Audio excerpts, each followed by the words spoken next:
diundang atau akan diberi suatu kegiatan sama Bu Hamida dari CPP Angkatan 9 gelombang pertama.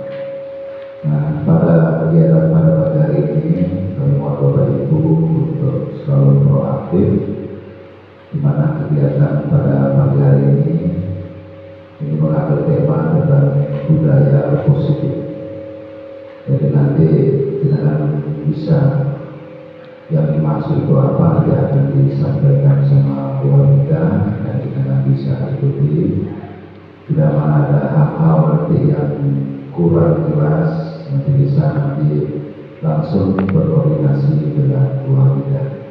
Terus yang kedua, saya juga mohon maaf Bu Hamida, kalau ini kira mampu kalian pikiran saya juga kan dulu saat ini miss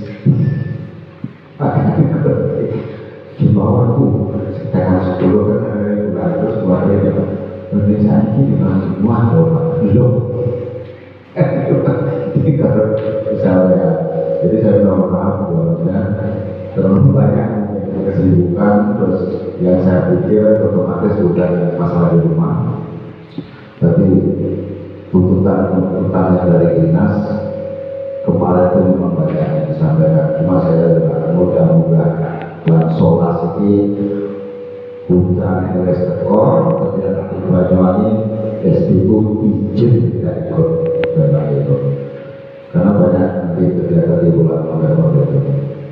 Mungkin itu saja yang bisa kami sampaikan. Kurang lebihnya kami mohon maaf. Saya akhiri, wassalamualaikum warahmatullahi wabarakatuh.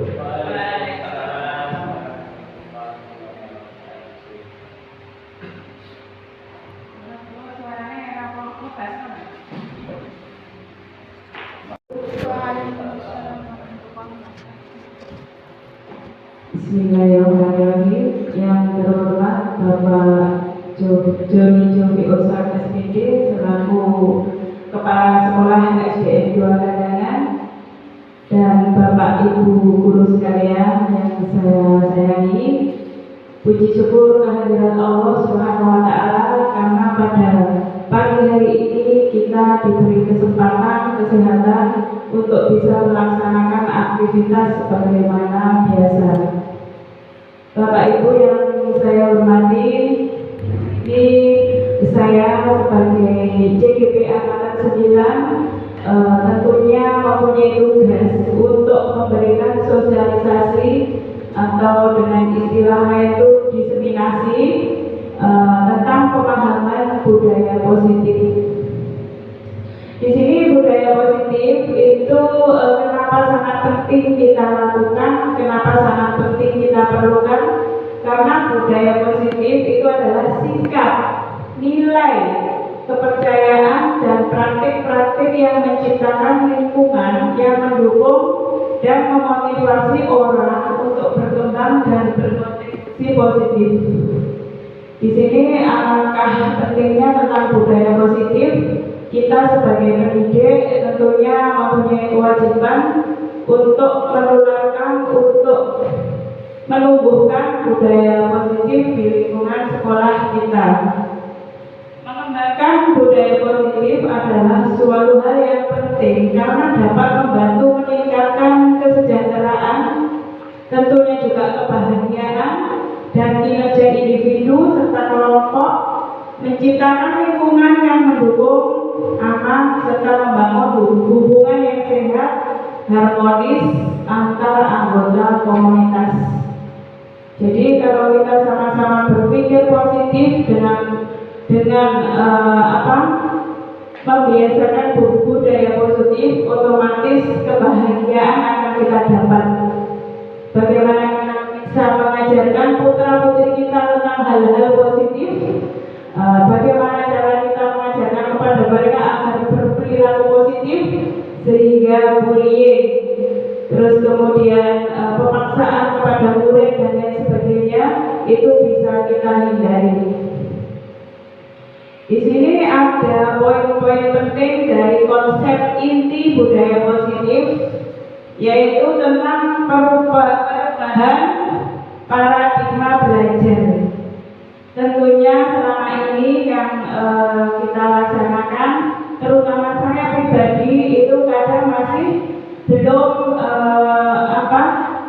istilahnya memberikan pelayanan yang terbaik untuk peserta didik kita.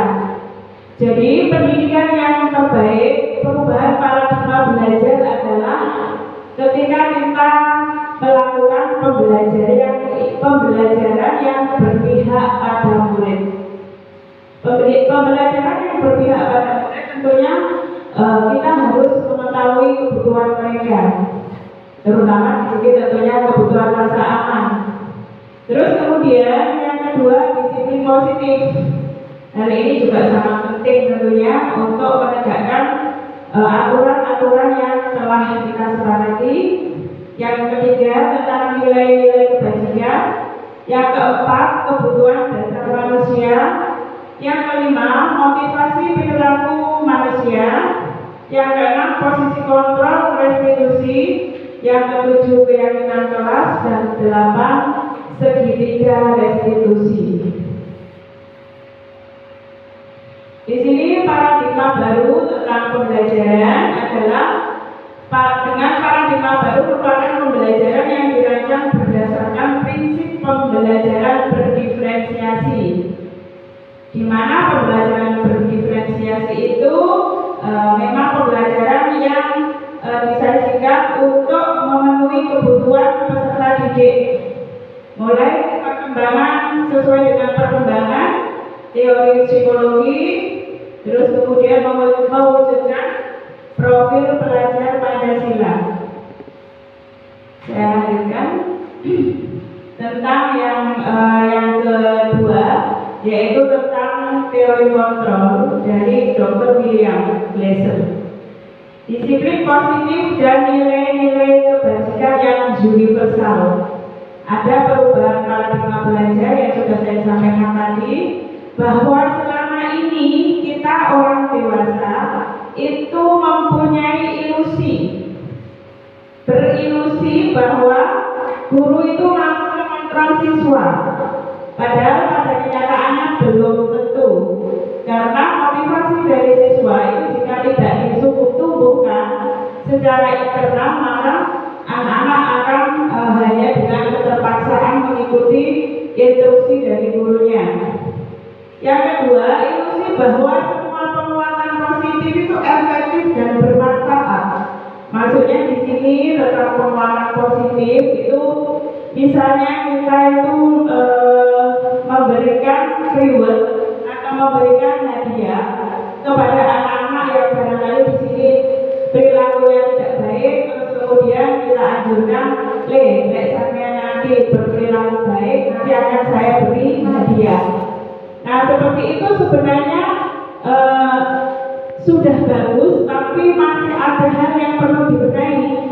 Karena nanti ketika kita tidak mengontrol mereka, maka mereka akan berperilaku menyeleweng lagi. Jadi, misalnya di sini saya memberi penguatan kepada anak-anak, baris yang rapi nanti saya beri permen. Ketika saya tidak ada di tempat, maka yang terjadi tidak akan sama. Jadi itu hanya bisa berlaku untuk satu orang dan tidak menumbuhkan motivasi yang tumbuh dari dasar diri anak-anak sendiri. Monggo sing pengen saya.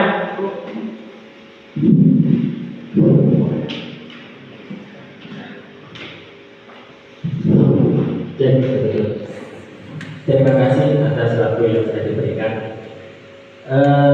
Menurut saya apa yang dengan sampaikan tadi, pertanyaan yang dengan sampaikan tadi itu menurut saya itu termasuk hukuman, bukan? Kenapa saya menyimpulkan itu termasuk hukuman? Karena kalau anak terlambat kemudian spontan kita berikan hukuman, maka itu termasuk agak berhubungan karena itu hukumannya tidak terencana. Sebab kadang-kadang anak-anak itu bergantian yang terlambat. Kadang hari ini kita mungkin, kemudian besok skotcha, push up dan sebagainya.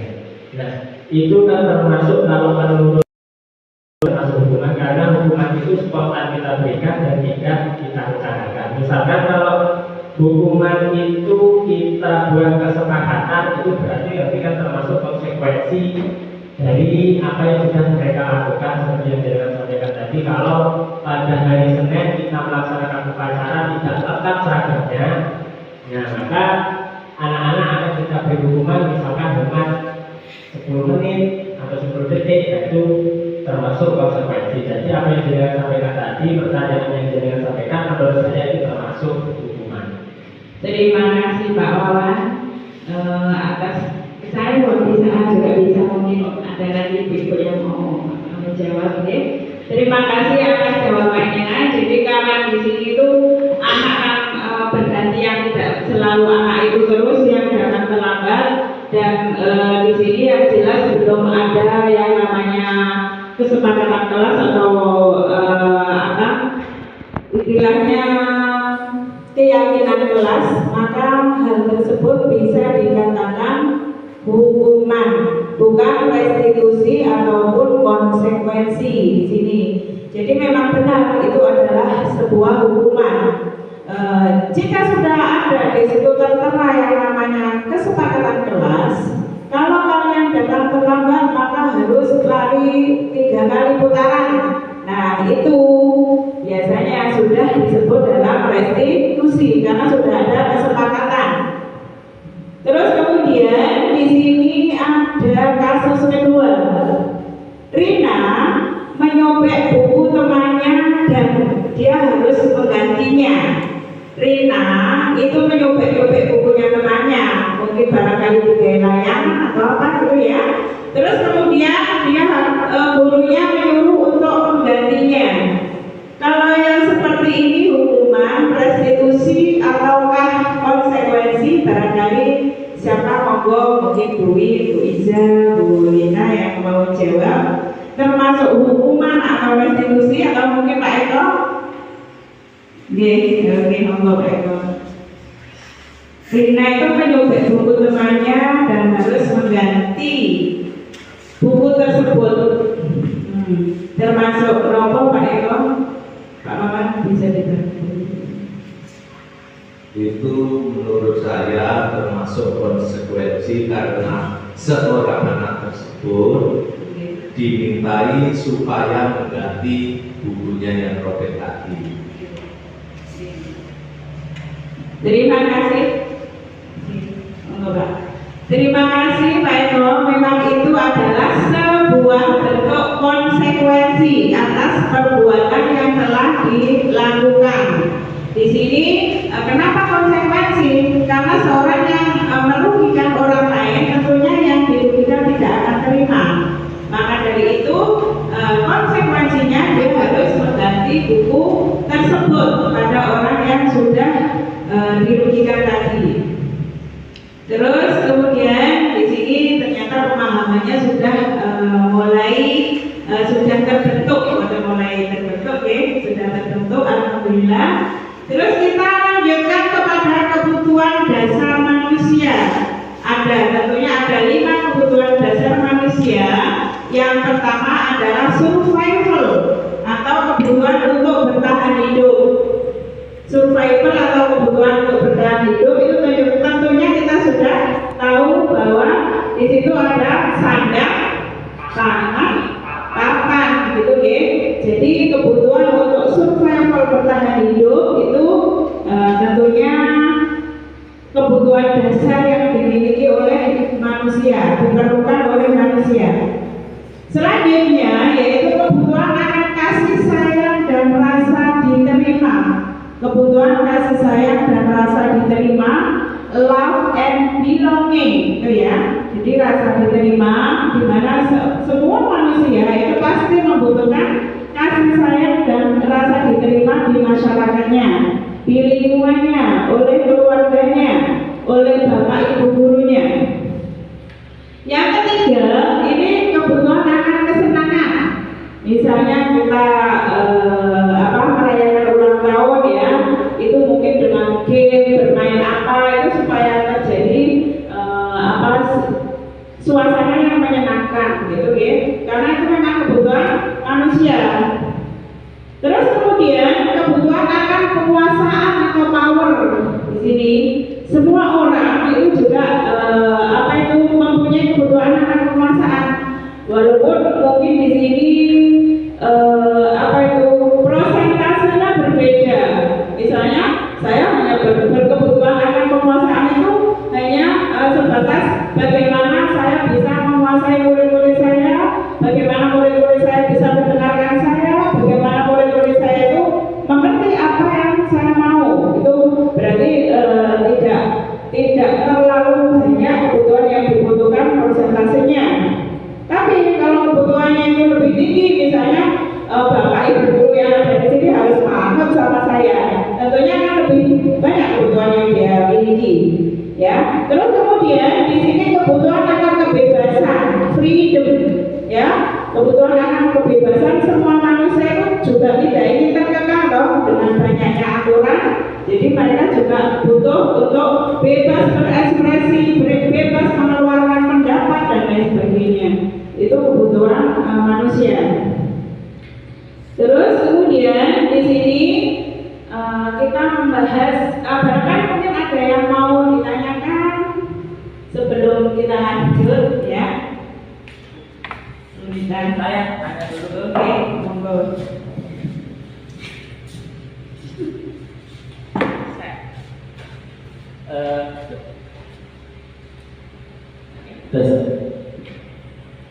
Terkait yang sebelumnya dengan sampaikan, yaitu untuk anak yang melakukan kesalahan itu ada 3 hal yang dilakukan. Yang pertama hukuman, kemudian konsekuensi, dan restitusi pada itu. Nah, yang ini saya tanyakan begini, dalam pengimplementasian dalam kehidupan sehari-hari di sekolah, misalkan kalau anak-anak itu melakukan kesalahan, apakah ada tata urutannya? Misalkan kalau anak-anak melakukan kesalahan, yang pertama apakah harus diberi hukuman dulu, apakah setelah itu konsekuensinya, kemudian restitusi, apakah seperti itu, apakah itu nanti dalam pelaksanaannya apakah menyesuaikan dengan keadaan di sekolah masing-masing. Terima kasih. Terima kasih untuk pertanyaan yang bagus. Tepuk tangan untuk Pak Wawan, Bapak Ibu. Jadi begini, apakah ada urutannya? Itu antara hukuman, restitusi, konstitusi dan restitusi. Itu sebenarnya di awal tahun pelajaran kita sebagai guru memang kan diharuskan tidak boleh menghukum, ya. Sama sekali tidak boleh menghukum, karena kita dari paradigma pembelajaran kita kan harus benar-benar berpihak pada anak. Nah, dari situ maka sebelum anak-anak melakukan pelanggaran dan demi pelanggaran itu kita harus mengadakan kesepakatan kelas. Terus nantinya setelah kesepakatan kelas itu dibentuk, maka kita mengadakan kesepakatan sekolah, Pak. Jadi dari kesepakatan kelas 1, 2, 3, 4, dan 5 itu nanti kita kumpulkan, terus kemudian dijadikanlah kesepakatan sekolah, bukan peraturan sekolah, tapi kesepakatan sekolah. Dari kesepakatan sekolah tersebut kita memberi sosialisasi sejak awal kepada anak-anak. Nah, kesepakatan kelas yang sudah kalian sepakati sendiri dari kelas 1 sampai dengan kelas 6 itu muncul kesepakatan ini, misalnya disiplin, tanggung jawab, mandiri, tidak mengganggu teman, tidak boleh datang terlambat, terus kemudian tidak boleh berisik saat guru Pak Guru menyampaikan materi pembelajaran, terus kemudian dilarang, bukan dilarang ya, tidak boleh melakukan bullying, misalnya ya, dilarang kalau tidak boleh melakukan bullying. Terus kemudian misalnya ini lagi, buanglah sampah pada tempatnya. Itu berarti kita sudah melakukan kegiatan keyakinan kelas di awal, Pak. Jadi di awal, jadi nanti ketika anak-anak melakukan pelanggaran diharapkan bukan hukuman yang muncul, tetapi di sini adalah restitusi. Jadi dari apa yang sudah mereka yakini, yang sudah menjadi keyakinan kelas, sekarang sudah jadi aturan, maka timbullah yang namanya kesepakatan kelas yang akan dijunjung tinggi bersama beserta Wonten Pak, jadi di awal waktu sebelum pembelajaran dimulai di semester awal. Bagaimana Pak Awan? Oke.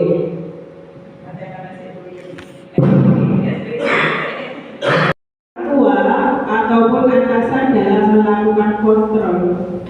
Di sini kelima posisi kontrol tersebut yaitu yang pertama penghukum, yang kedua pembuat merasa bersalah, yang ketiga sebagai teman, yang keempat pemantau dan manajer, yang kelima. Mari kita tinjau lebih jauh tentang posisi kontrol tersebut. Yang pertama yaitu penghukum. Seorang penghukum biasanya menggunakan hukuman fisik maupun verbal. Orang-orang yang menjalankan posisi kontrol penghukum itu senantiasa mengatakan bahwa sekolah memerlukan sistem atau alat yang dapat menekan murid-murid lebih dalam lagi. Guru-guru yang menerapkan posisi kontrol penghukum itu biasanya berkata seperti ini: patuhi aturan saya, atau awas kalau kalian tidak mematuhi aturan saya, kamu saja yang selalu salah, misalnya seperti itu. Terus selalu, pasti, selalu, yang terakhir selesai gitu ya. Jadi mereka itu menjadi diktator ya, karena posisi kontrol penghukum itu biasanya yang menghukum anak gitu ya. Terus kemudian posisi kontrol yang kedua yaitu pembuat merasa bersalah. Pada posisi ini biasanya guru akan bersuara lembut. Itu juga kadang saya lakukan ya. Kita itu kadang mik ya, mau yang mana ya, mau ngambil yang mana. Jadi pembuat merasa bersalah itu akan menggunakan keheningan yang membuat orang lain merasa tidak nyaman. Jadi anak dibawa ke kantor, terus kemudian menang, kabeh diam semuanya gitu ya. Terus kemudian merasa bersalah atau rendah diri. Kata-kata yang keluar dengan lembut itu bunyinya biasanya seperti ini: Ibu sangat kecewa sekali dengan sikap kamu. Terus kemudian, berapa kali Bapak harus memberitahu kamu ya? Kan berarti menimbulkan rasa bersalah dalam diri anak. Makanya disebut pembuat rasa bersalah. Gimana coba kalau orang tua kamu tahu kamu itu berbuat begini? Nah itu kan juga dia akan, ya Allah kenapa saya berbuat salah? Ternyata itu juga bukan posisi kontrol yang bagus, yang termasuk yang bagus gitu ya. Terus kemudian di posisi ini murid akan memiliki penilaian diri yang buruk tentang dirinya, merasa tidak berharga dan telah mengecewakan orang-orang yang disayanginya. Terus kemudian sebagai teman, guru pada posisi ini tidak akan menyakiti murid, namun akan tetap berupaya mengontrol murid melalui persuasi. Jadi dia memberikan persuasi terlebih dahulu. Posisi teman pada guru bisa negatif ataupun positif. Positif di sini berupa hubungan yang baik. Mereka tentunya karena menganggap kita teman, maka mereka akan menjalin hubungan yang baik antara guru dan murid. Guru di posisi teman menggunakan hubungan baik dan humor biasanya ya. Humor untuk mempengaruhi murid tersebut. Mereka itu biasanya menggunakan kata-kata begini: ayolah, bantulah saya, demi saya nak. Itu teman, posisi teman. Ayo ingat, tidak bantuan ayo ingat tidak bantuan Bapak selama ini gitu. Itu posisi teman sambil merangkul gitu ya. Ya sudah, kali ini tidak apa-apa, nanti ibu bantu bereskan persoalan yang sudah kamu lakukan.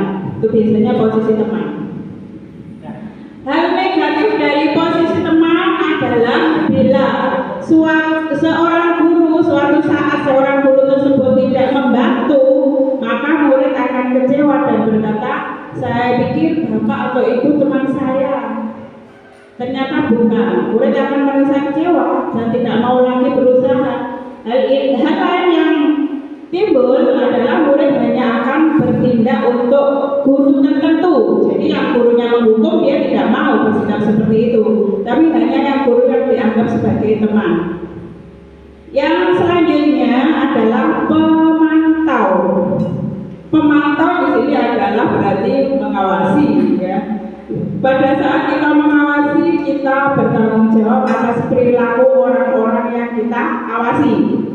Posisi pemantau berdasarkan pada aturan-aturan dan konsekuensi. Dengan menggunakan dengan menggunakan sanksi dan konsekuensi, kita dapat memisahkan hubungan pribadi kita dengan murid. Sebagai seorang yang menjalankan posisi pemantau, itu biasanya dia akan berucap seperti ini. Peraturannya apa coba? Apa yang telah kamu lakukan? Sanksi dan konsekuensinya apa? Gitu ya. Biasanya kita juga kadang menggunakan posisi ini. Seorang pemantau sangat mengandalkan perhitungan, catatan, data yang dapat digunakan sebagai bukti atas perilaku seseorang. Posisi ini akan menggunakan stiker, slip catatan, daftar cek. Posisi pemantau sendiri berawal dari teori stimulus respon yang menunjukkan tanggung jawab dalam mengontrol murid. Ini posisi yang kelima, yaitu posisi manajer. Posisi terakhir ini dianggap paling ideal, ya. Dianggap paling ideal karena posisi manajer adalah posisi di mana guru itu berbuat sesuatu bersama murid untuk mempersilahkan murid mempertanggungjawabkan perilakunya, mendukung murid agar menentukan solusi atas permasalahannya sendiri.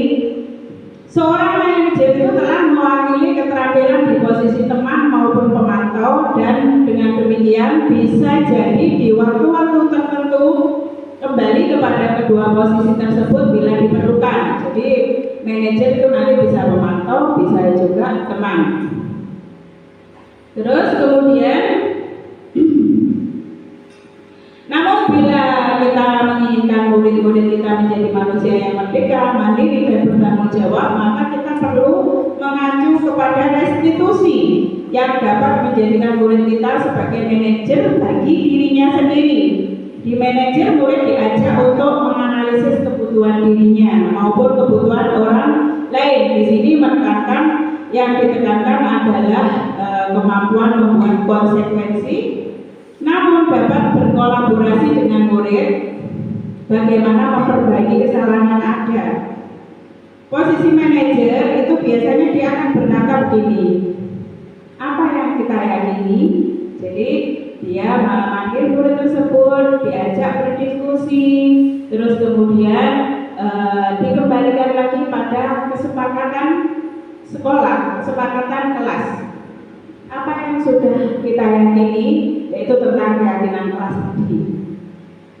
Apakah kamu meyakininya? Atau kamu menganggap bahwa keyakinan kelas itu bermanfaat? Contohnya misalnya ada murid yang tidak disiplin menggunakan seragam tadi, itu kita bilang coba keyakinan kelas yang nomor berapakah yang kamu langgar, Kak? Misalnya tentang kedisiplinan, Bu. Nah, tentang kedisiplinan, kira-kira manfaat dari kedisiplinan sendiri itu menurut kamu apa? Begitu anak bilang supaya saya menjadi orang yang tertib, berhasil dengan cara disiplin dan lain sebagainya. Jadi anak akan muncul dalam dirinya, oh ternyata disiplin itu membawa manfaat untuk diri saya. Jadi pada penerapan kehidupan sehari-hari itu posisi manajer itu bukannya memisahkan murid dari kelompoknya, tapi mengembalikan murid tersebut kepada kelompoknya yang lebih kuat. Nah, ini ada beberapa contoh ya. Untuk penghukum itu biasanya posisi kontrol penghukum itu nada suaranya tinggi, bahasa tubuh matanya melotot. Kadang saya juga begitu ya. Jadi suaranya tinggi, bahasa tubuhnya kelihatan, misalnya dengan memukul-mukul dan lain sebagainya. Mata melotot, jari telunjuk di gini-gini kaki naik-naikan gitu. Terus kemudian ada contoh perkataannya,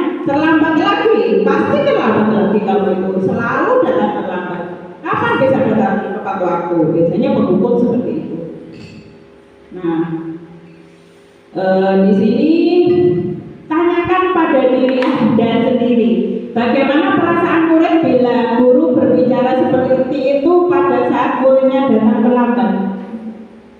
Kira-kira kalau kita memarahi anak karena dia datang terlambat tanpa menanyakan alasannya, itu kita berempati pada murid tersebut, kira-kira perasaan apa yang akan muncul di sini? Misalnya kita menghukum anak si A, kamu datang terus terlambat ya, pasti seperti itu dan seperti itu. Nah, dalam diri anak-anak itu kira-kira muncul perasaannya bagaimana? Ada yang mau menjawab? Bu Riri?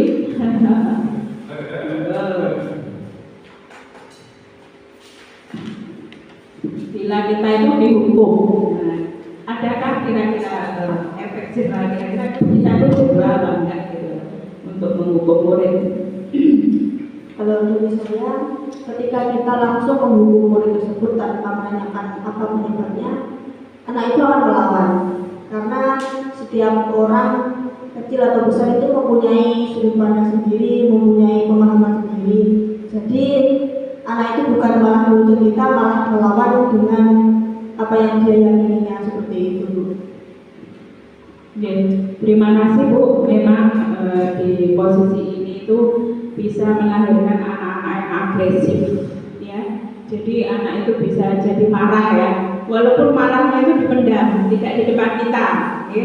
Marah karena sudah dimarahi gitu. Karena dia kan belum tentu punya perasaan bersalah, dia punya alasan kenapa dia harus datang terlambat.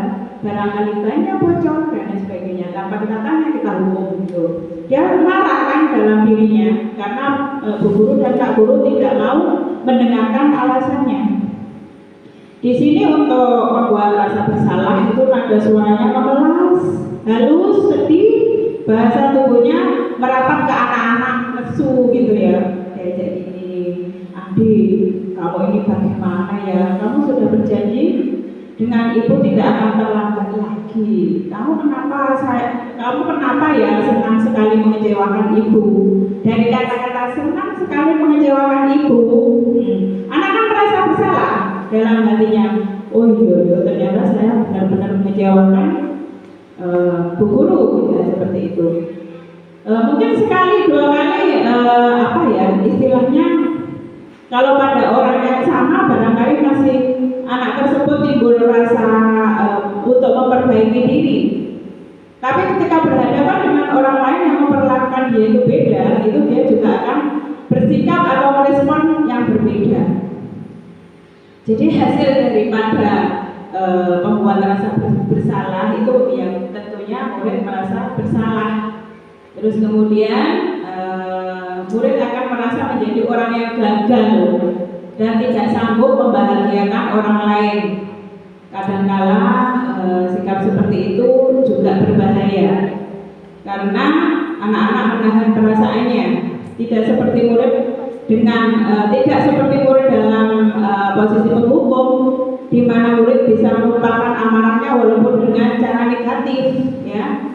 Murid tertekan seperti inilah yang tiba-tiba meletus amarahnya karena posisi merasa bersalah tadi, dia mau meluapkan amarahnya nggak bisa, dia terpendam ya, karena dia kan di posisi merasa bersalah. Jadi suatu saat bisa meluap gitu.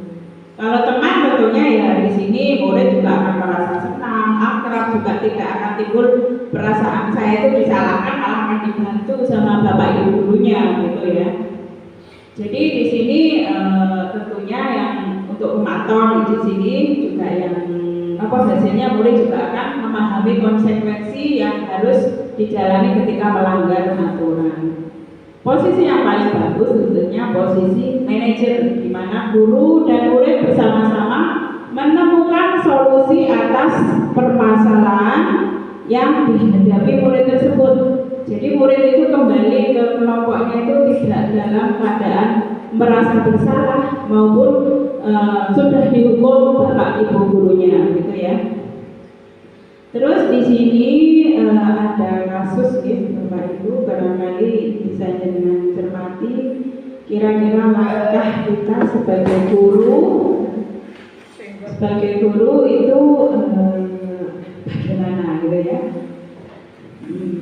Ini contoh kasusnya ya, saya bacakan.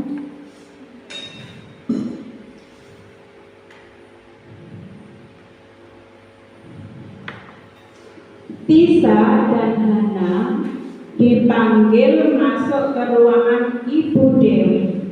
Tisa dan Hana dipanggil masuk ke ruangan Ibu Dewi sebagai kepala sekolah SMA Makmur. Ibu Dewi baru saja mendapatkan pengaduan dari ibunya Tisa bahwa Hana menggunakan kata-kata kasar dan merendah-rendahkan Tisa di sosial media. Jadi Tisa ibunya Tisa itu mengadu kalau Hana itu sudah membuli Tisa lewat sosial media. Nah, terus kemudian untuk menangani kasus ini kita sebagai seorang guru itu sikap yang terbaik itu bagaimana?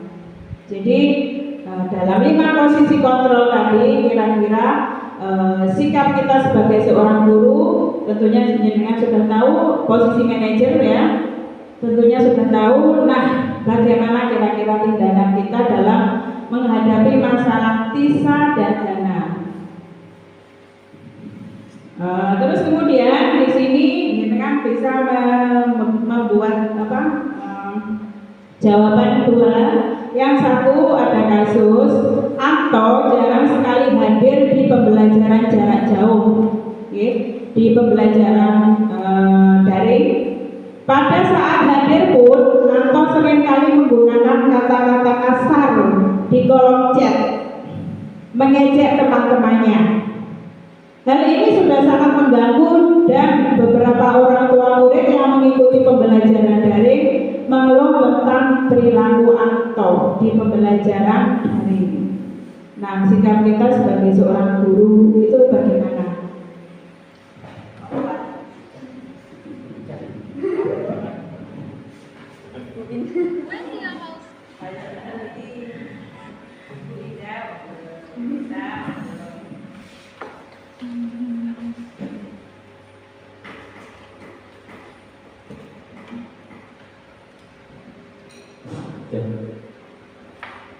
Ya, terima kasih.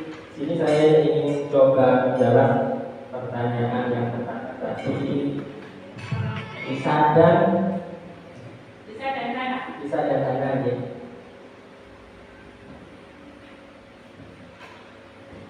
Baik, menurut saya kasus yang pertama tadi tentang Tisa dan Hana, hal yang perlu dilakukan oleh ibu kepala sekolah yang pertama adalah mencari bukti dulu, klarifikasi dulu apakah betul hal tersebut terjadi antara kedua murid tersebut, antara Tisa dan Hana.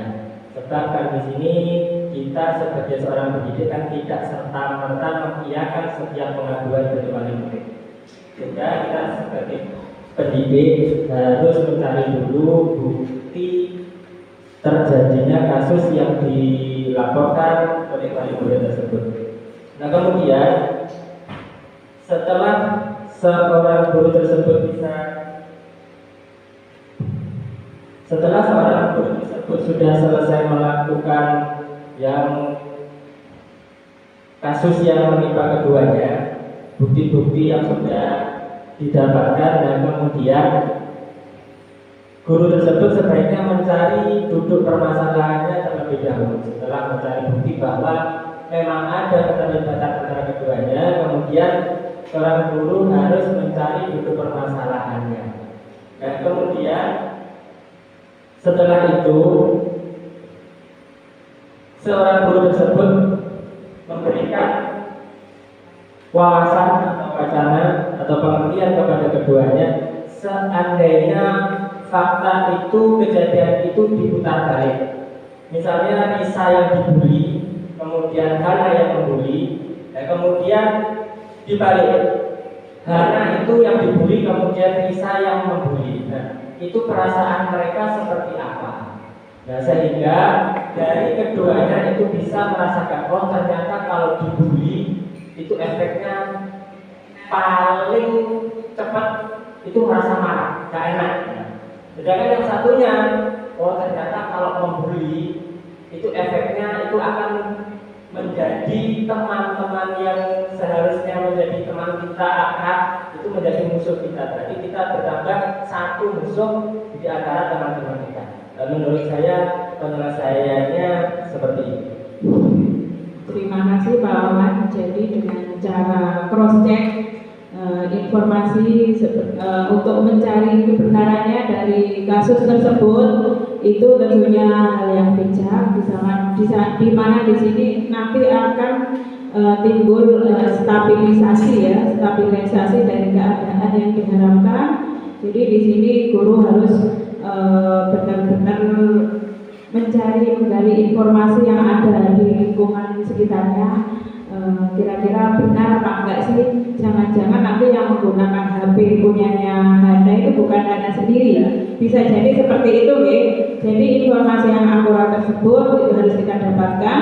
Di samping kita memanggil kedua anak tersebut, ditanya memang apa benar kamu yang melakukan, apa barangkali adikmu yang memegang HP kamu dan lain sebagainya. Seperti itu untuk menangani masalah tersebut. Di samping juga si Lisa tadi jika di posisi Hana bagaimana, Hana jika di posisi Lisa bagaimana, sehingga timbul rasa empati. Jadi kalau saya membuli teman ternyata nanti efeknya juga tidak enak. Nah, dari situ selain daripada apa yang sudah dikatakan oleh Pak Wawan, kita juga tentunya harus memberi solusi yang konkret. Di sini misalnya kita mengadakan diskusi dengan mereka, membuat kesepakatan dengan mereka, kira-kira langkah apa yang harus Hana ambil untuk mengembalikan nama baik Lisa. Oke, jadi tentunya Lisa kan sudah malu dipermalukan oleh Hana, gitu ya. Jadi di sini harus kita disepakati bersama. Kalau Lisa itu kan juga kecewa dengan sikapnya Hana. Nah, Hana sendiri juga harus mengambil langkah-langkah untuk memperbaiki kesalahannya dengan cara menjaga nama baik Hana tersebut, mengembalikan nama baik Hana tersebut. Entah itu bagaimana caranya, itu mereka harus lakukan juga barangkali juga di sosial media. Kalau mereka itu mungkin membuat video pendek, mereka itu akur-akur saja selama ini, dan apa yang sudah Hana lakukan ternyata juga istilahnya di sosial media itu mereka juga tidak ada unsur kesengajaan. Walaupun ada unsur kesengajaan, di sini biasanya karena terjadi kesalahpahaman. Biasanya anak-anak seperti itu. Jadi karena ada kesalahpahaman, itu contoh kemarin di lingkungan sekolah kita juga demikian. Jadi ada anak yang istilahnya merasa dirugikan oleh dia ya, oleh seorang anak dari kelas yang berbeda, itu merasa dirugikan, dan akhirnya dia itu istilahnya karena dia punya pengaruh itu, dia sebenarnya nggak meminta sama anak buahnya atau gimana lah istilahnya seperti itu, untuk anak tersebut agar ikut membuli si yang sudah melakukan kesalahan tadi. Jadi ada anak yang bilang, Bu, sepeda saya dikemposi oleh ABCD. Nah, satu anak lagi bilang ke saya, Bu, saya difitnah karena katanya sudah ngemposi sepedanya ini, seperti itu. Ternyata hanya terjadi kesalahpahaman di sini. Saya tanya, benarkah kamu melihat si A itu melakukan pengemposan? Tidak, Bu. Nah, berarti kamu hanya laporan saja. Terlebih dahulu di cross check supaya tidak terjadi kesalahpahaman. Tentunya kamu kalau melihat ada anak merusak sepedamu, kamu langsung teriak kan? Saya bilang begitu. tentunya mesti langsung teriak, bilang, oh bu, sepeda saya itu bu dikeposi dan pelakunya si A si B, nampak di mata. Itu kan kamu hanya isu dari teman-teman kamu, sepeda kamu telah dikeposi A, B, C, dan D. Ternyata setelah diklarifikasi hanya sebuah kesalahpahaman, gitu ya. Diharapkan dengan hal yang seperti itu anak-anak bisa kita ajak bicara baik-baik, kita berkomunikasi baik-baik, nanti akan melahirkan hal-hal yang positif. Nah sekarang saya rasa sudah tidak lagi mereka salah paham ya, sudah akur lah istilahnya seperti itu. Jadi begitu saja Bapak Ibu untuk pertemuan kali ini. Barangkali ada yang mau ditanyakan, monggo, kalau tidak nanti bisa saya tutup dengan beberapa kesimpulan. Ada yang ditanyakan apa betul? Belum, oke.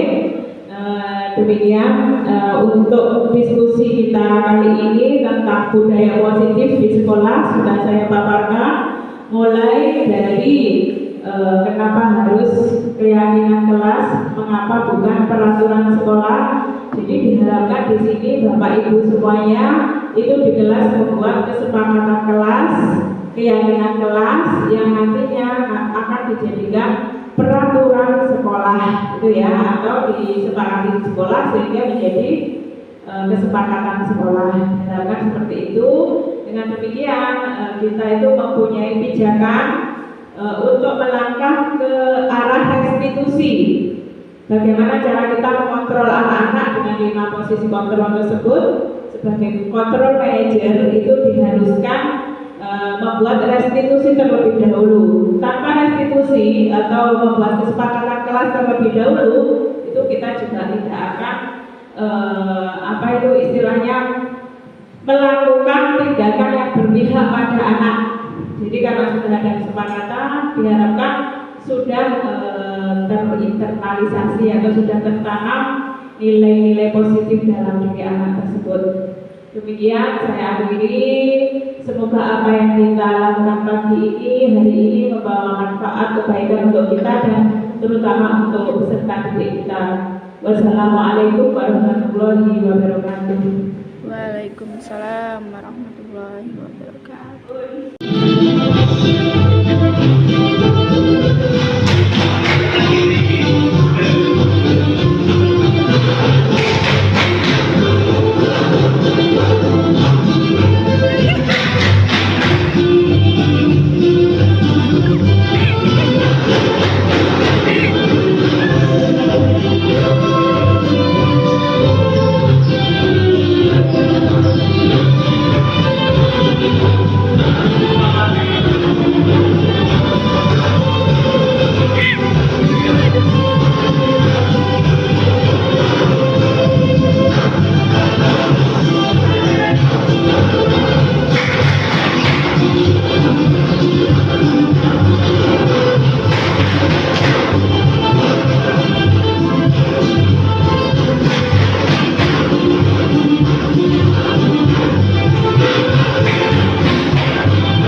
Kita sekarang kembali kepada keyakinan kelas. Jadi tentunya sudah saya beri pengantar kenapa kok keyakinan kelas gitu ya. Kenapa kok tidak peraturan sekolah saja atau peraturan kelas?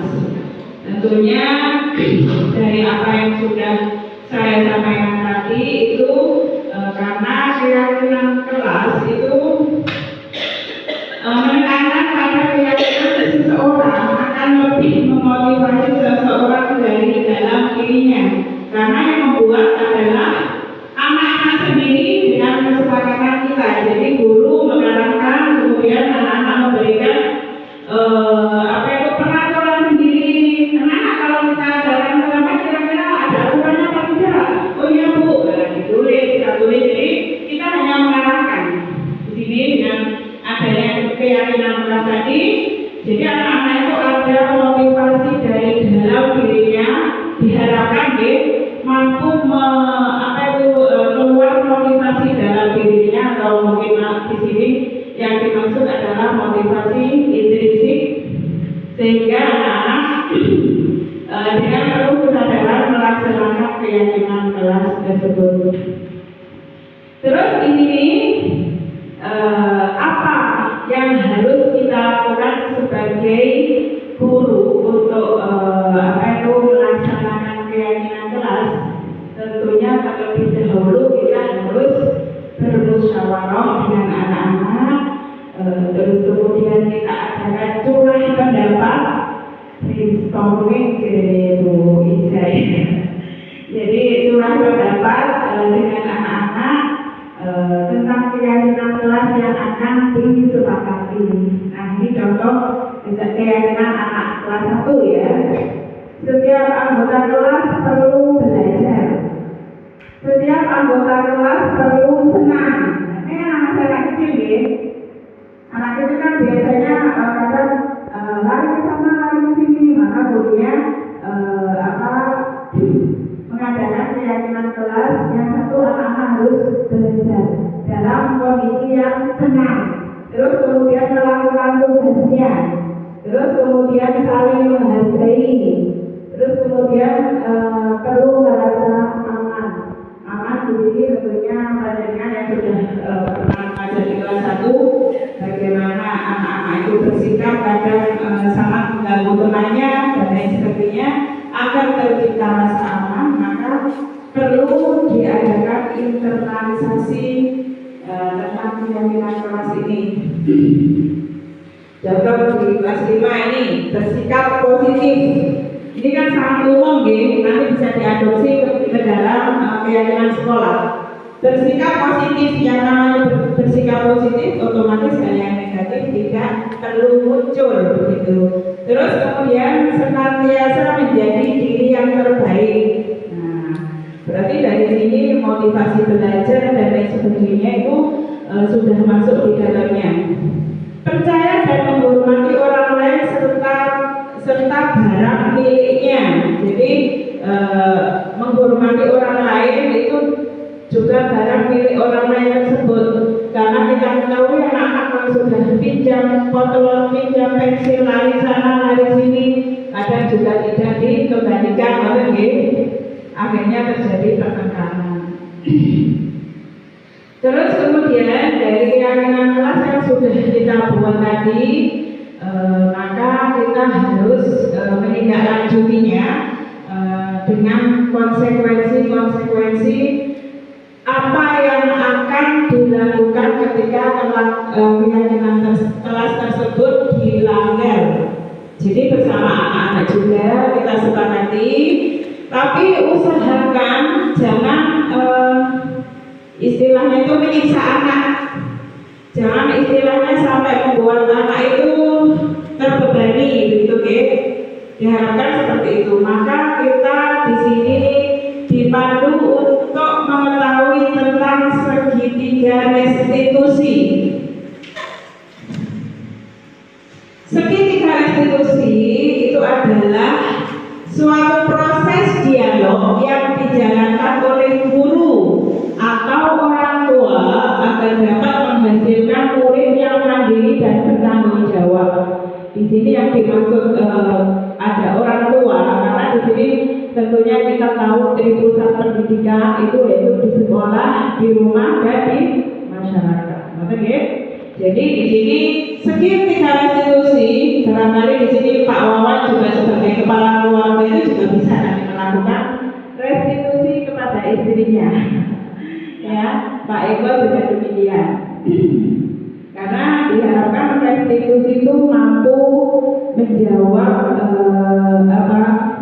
istilahnya ketimpangan yang terjadi akibat kita menghukum seseorang yang akhirnya tidak tumbuh dari dirinya itu motivasi dari dalam. Mereka akan kecewa, mereka juga tidak akan bisa mengembalikan rasa hormat mereka kepada masyarakat. Terus kemudian dari proses pendidikan restitusi itu ada tahapan yang disebut yaitu di sini yang satu menstabilkan identitas. Siapapun yang mempunyai kesalahan itu kita beri teori kontrol seperti ini. Menstabilkan identitas itu contohnya kita semua akan melakukan hal terbaik yang kita lakukan. Jadi ketika ada anak kita yang bersalah, tentunya kita harus memberikan stimulus positif, ya. Kamu anak-anak ya tentunya ingin melakukan hal yang terbaik kan. Apa yang kesalahan yang sudah kamu buat tadi tentunya itu bukan suatu kesengajaan dan lain sebagainya. Mesti kamu punya alasan tertentu. Jadi yakin benar kalau kamu itu sebenarnya mampu melakukan hal yang terbaik yang bisa kamu lakukan gitu. Terus kemudian di sini ada validasi tindakan yang salah. Contoh validasi yang tindakan yang salah itu sudah saya sampaikan tadi sedikit, yaitu setiap perilaku kesalahan itu pasti ada sebabnya, ada alasannya. Kenapa kamu tadi nak mencuri uang temannya misalnya, ya si A mencuri uang temannya. Ternyata setelah kita restitusi berikan tindakan, itu ternyata anak tersebut tidak diberi uang saku sama orang tuanya. Nah, pasti semua tindakan kan ada alasannya ya. Kita tidak istilahnya itu bukan karena dia jatuh dan lain sebagainya, itu tidak kita cari alasannya dulu. Terus kemudian yang ketiga yaitu menanyakan keyakinan. Jadi seperti yang sudah saya bicarakan tadi bahwa setelah kita membuat kesepakatan kelas, keyakinan kelas, tentunya keyakinan tersebut dibawa kepada aturan sekolah yaitu keyakinan sekolah. Nah, di situ dari contoh segitiga restitusi.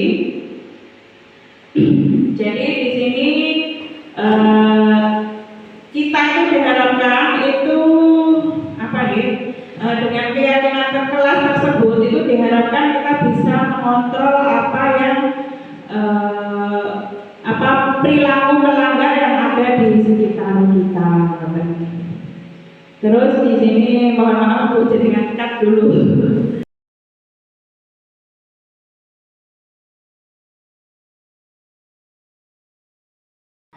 Assalamualaikum warahmatullahi wabarakatuh.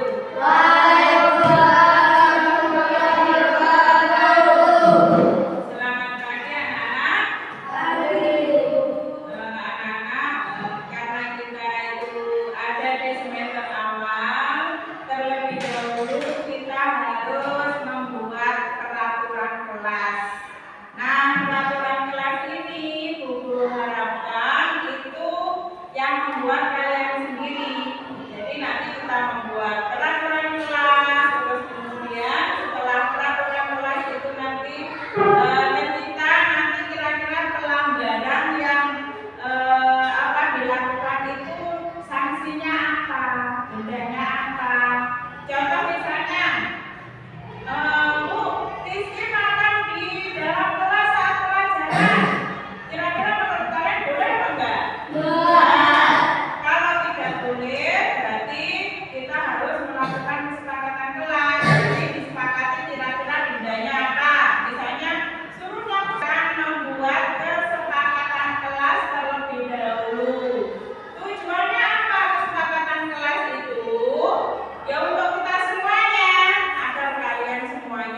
Gotong royong juga boleh.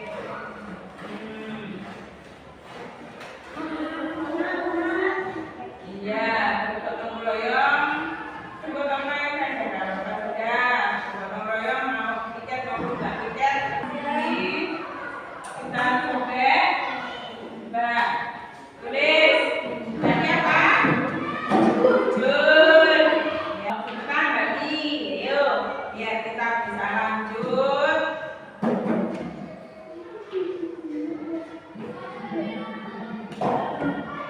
Yuk, Diana.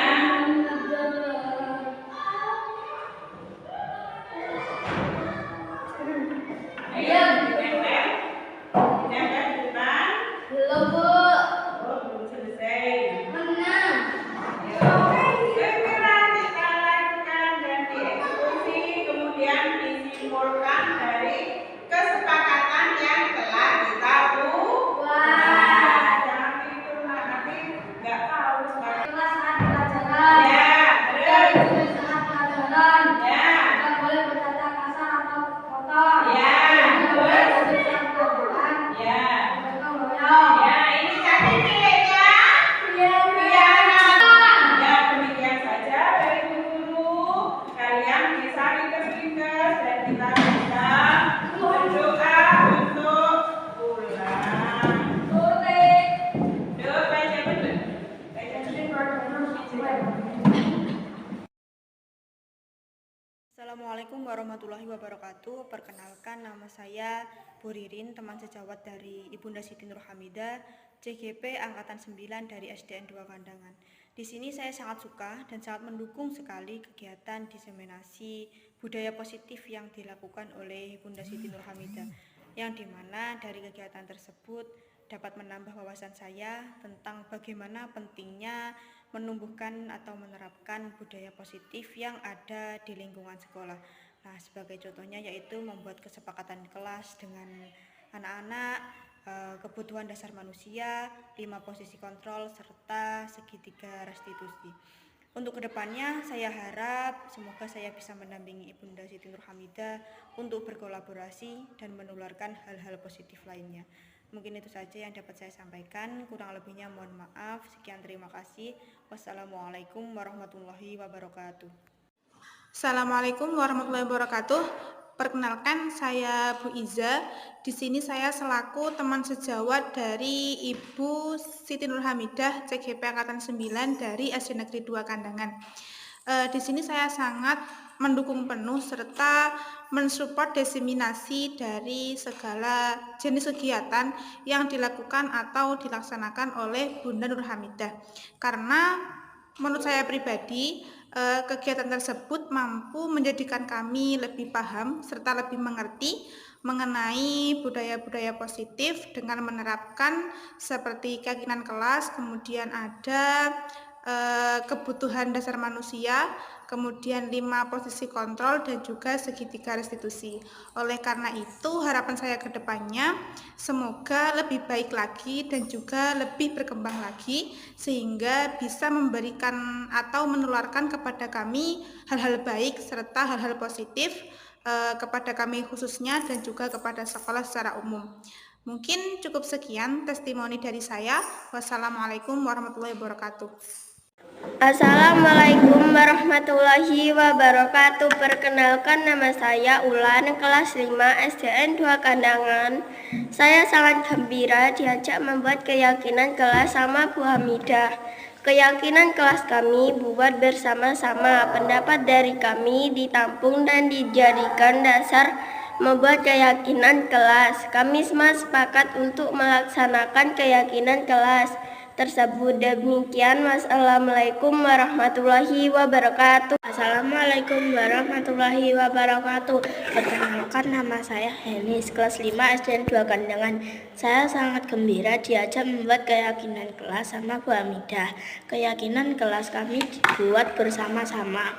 Pendapat dari kami ditampung dan dijadikan dasar membuat keyakinan kelas. Kami semua sepakat untuk melaksanakan keyakinan kelas.